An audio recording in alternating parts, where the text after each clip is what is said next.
آپ نے بھی کہا کہ آپ مذاکرات کے سب سے بڑے دائی ہیں، اور پی ٹی آئی کے اندر بھی کچھ لوگ ایسے ہیں جو کہ سینئر ہیں اور وہ مذاکرات کہتے ہیں کہ مذاکرات ہونے چاہیے، لیکن ایک طرف مذاکرات، دوسری طرف اسٹریٹ موومنٹ، دونوں چیزیں ساتھ ساتھ کیسے چل سکتی ہیں؟ یہی تو ساتھ چلتی ہیں۔ دیکھیں یہ جو آپ چائے بناتے ہیں تو پانی اور دودھ کو ملا کے پتی ڈالتے ہیں نا، نہ صرف پانی ڈال کے چائے بنتی ہے اور وہ دوسری کالی چائے تو میں پیتا ہوں، بہت کم لوگ پی سکتے ہیں، اس کو گلے کے لیے اچھی ہوتی ہے ویسے تو۔ احتجاج بھی ہوتا ہے اور ڈائلاگ بھی ہوتی ہے، کبھی بھی ایسا نہیں ہوتا کہ صرف آپ نے احتجاج ہی کرنا ہے بس سینہ کو بھی کرتے رہیں، نہیں، آپ احتجاج اس لیے کرتے ہیں اللہ کا ولی آپ کے ساتھ بیٹھ کے آپ کی بات سنے، اگر وہ آپ کی بات سن رہا ہے تو آپ تھوڑا احتجاج کو ختم نہیں کرتے، تھوڑا سا ایک سٹیپ بیک کر کے بات کرتے ہیں، اگر وہ مذاق کر رہا ہے، بات نہیں کر رہا، صرف ٹائم گین کر رہا ہے، آپ کے احتجاج کو مؤخر کرنے کی کوشش کروا رہا ہے، پھر آپ احتجاج کو، پھر تو سیاسی جماعت احتجاج بھی کرتی ہے اور بات بھی کرتی ہے۔ جو کہتا ہے کہ نہیں صرف بات کریں، وہ میرے خیال میں وہ مذاکرات جس میں بانی پی ٹی آئی سے، جو کہتے ہیں علی محمد خان صاحب، وہ مذاکرات جس میں بانی پی ٹی آئی سے ملاقات نہ ہو، ان کی ہدایات شامل نہ ہو، ملاقاتیں نہ ہی کروائی جا رہی ہوں، تو ایسے مذاکرات جو ہیں وہ پی ٹی آئی کے لیے قابل قبول ہوں گے؟ دیکھیں سٹارٹ میں تو آپ کو بیٹھنا ہوگا، دیکھیں نا پریکٹیکل بات کرتے ہیں، آپ نے مذاکرات میں بیٹھنا ہے تو آپ کے کچھ لوگ ہوں گے، آپ کو ان پہ اعتماد ہونا چاہیے۔ دیکھیں یا کسی کو عہدہ نہ دیں، اگر اشرف صاحب کو عہدہ دے دیا ہے ان پہ اعتماد کریں، اگر ناصر عباس صاحب کو دے دیا اعتماد کریں،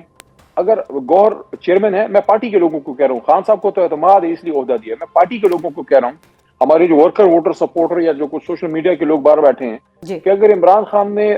اس کو جو ہیں راجہ صاحب جو ہیں ان کو بنا دیا ہے جنرل سیکرٹری اور گوہر صاحب کو بنا دیا ہے چیئرمین،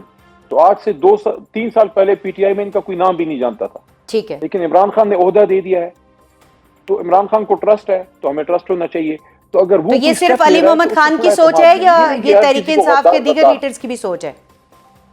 پتہ نہیں، جس کی بھی سوچ ہے، علی کی تو سوچ یہ ہے کہ اگر عمران خان نے کسی کو عہدہ دے دیا ہے تو خدارہ ہر کسی کو ہر وقت غداری کے فتوے نہ دیں، خود اپنا بھی دیکھیں آپ کدھر کھڑے ہیں، تو اگر وہ انگیج کرتے ہیں ان کو انگیج کرنے دیں، ہاں اگر وہ پھر بیٹھ ہی جاتے ہیں اور وہ وہاں سے پھر عمران خان کے پاس جانے کی کوشش نہیں کرتے، میں تو ہمیشہ سے ایک بات کر رہا ہوں، تو اس کا مطلب ہے پھر دال میں کالا ہے، میں تو ہمیشہ سے ایک بات کرتا ہوں کہ یہ جو سیاسی قیادت ہے اس کو اپنے لیڈر عمران خان تک رسائی دیں۔ تحریک انصاف کی قیادت جو آزمودہ قیادت ہے، جو عمران خان کے ساتھ 15-20 سال سے ہم لوگ چلے ہوئے ہیں، ہمیں عمران خان تک رسائی دیں، ہمیں پتہ ہے ہمارے لیڈر جو ہے اس سے کس طرح بات کرنی ہے، انگیج کرنا ہے، تو اس کو اس طرح سٹیپ وائز کر لیتے ہیں کہ اگر مذاکرات شروع ہوتے ہیں، اشرف صاحب اپوزیشن لیڈر ہیں، ناصر عباس صاحب اور کوئی سینئر قیادت، ہم لوگ اگر بیٹھتے ہیں،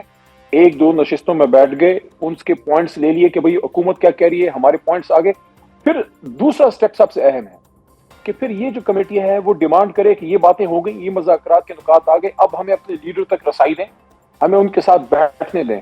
اگر حکومت یہ کام نہیں کرتی، اس کا پھر مطلب ہے کہ حکومت کی نیت میں فطور ہے، صرف ٹائم گین کر رہے ہیں، مذاکرات کا ڈول ڈال رہے ہیں اور احتجاج کو مؤخر کر رہے ہیں، تو اس کو 8 فروری کو کیسے دیکھتے ہیں؟ اگر ہم ناک کی لکیر میں جانا ہے کہ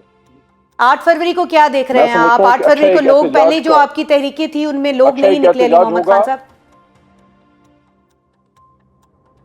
اچھا ایک احتجاج ہوگا، خیبر پختونخوا کا کوئی ایشو نہیں ہے، خیبر پختونخوا تو اپنی حکومت ہے، بیٹل گراؤنڈ پنجاب ہے، اگر اسی طرح جس طرح 8 فروری 2024 کو ہمارے لوگ نکلے تھے ایک پرامن انقلاب کے لیے اور ووٹ ڈال کے سب کو حیران بلکہ پریشان کر دیا کہ ہم نے ان سے بلہ لے لیا، لیڈر جیل میں ہے، پارٹی توڑ دی، پرچے دے دیے، پھر بھی قوم، تو اگر اب 8 کو پھر نکل آتے ہیں تو میں سمجھتا ہوں کہ بہت حد تک اللہ تعالیٰ کے کرم سے معاملہ آسان ہو جائے گا۔ نہیں ہے تو ایک اور بھی میں بات کر رہا ہوں،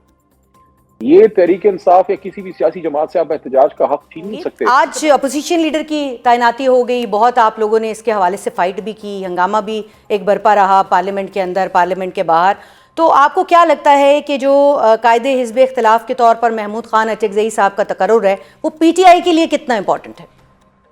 بسم اللہ الرحمن الرحیم، اللہم صلی علی محمد و علی محمد۔ اہم اس لیے ہے کہ کوئی ایک ایسا عہدہ مین چاہیے تھا ضرور جس سے تحریک انصاف اپنا جو موقف ہے سیاسی اس کو زیادہ پر اثر طریقے سے آگے رکھ سکے، اور آپ تو ایک عرصہ ہو گیا صحافت میں، آپ کو اس کا ادراک میرے سے بہتر ہوگا کہ حکومت جو کام ہے اس کے لیے وزیر اعظم کا عہدہ بڑا اہم ہے، لیکن جب پارلیمنٹ کی کوریڈور شروع ہوتی ہیں تو وہاں وزیر اعظم کے عہدے سے بھی شاید اپوزیشن لیڈر کا عہدہ کچھ معاملات میں زیادہ اہمیت اختیار کر جاتا ہے. تو کوئی اگست سے لے کے آج تک جب آپ اور میں گفتگو کر رہے ہیں تو جنوری میں یہاں تک اپوزیشن لیڈر کا عہدہ خالی تھا. مت بھولیے کہ 27ویں آئینی ترمیم اپوزیشن لیڈر کی خالی کرسی کے ہوتے ہوئے پاس ہوئی. تو ایک تو اس سے ڈیموکریٹک سیٹ اپ کو تھوڑی اسٹیبلٹی ملے گی. ہماری توقع کیا ہے, آپ کا سوال ہے. ہماری توقع صرف ایک ہے, ہم نے باقی کام عمران خان صاحب خود کر لیں گے. ہمیں صرف عمران خان صاحب اور ہمارے اسیران باہر چاہیے جو بے گناہ اسیران ہیں, بیچارے اتنے عرصے سے 800-900 دنوں سے جیلوں میں ہیں. The first and the foremost responsibility of opposition leader محترم اچکزئی صاحب کی یہی ہے کہ عمران خان صاحب کی رہائی کے لیے کوئی کوشش کریں کہ عزت کے ساتھ خان صاحب کی رہائی ہو, اور اس کے بعد کے فیصلے پھر عمران خان صاحب خود کریں گے انشاءاللہ. آپ کو لگتا ہے کہ محمود خان اچکزئی صاحب جو ہے وہ ان کا بھی ایجنڈا خان صاحب کی رہائی ہے, یا صرف آپ لوگ تو ہر وقت بات کرتے ہیں اس کام کے لیے؟ میں نے اپنی جو پارلیمنٹری پارٹی کی میٹنگ اس ہفتے ہوئی پارلیمان میں, وہاں اپنا موقف بڑا کھل کے رکھا,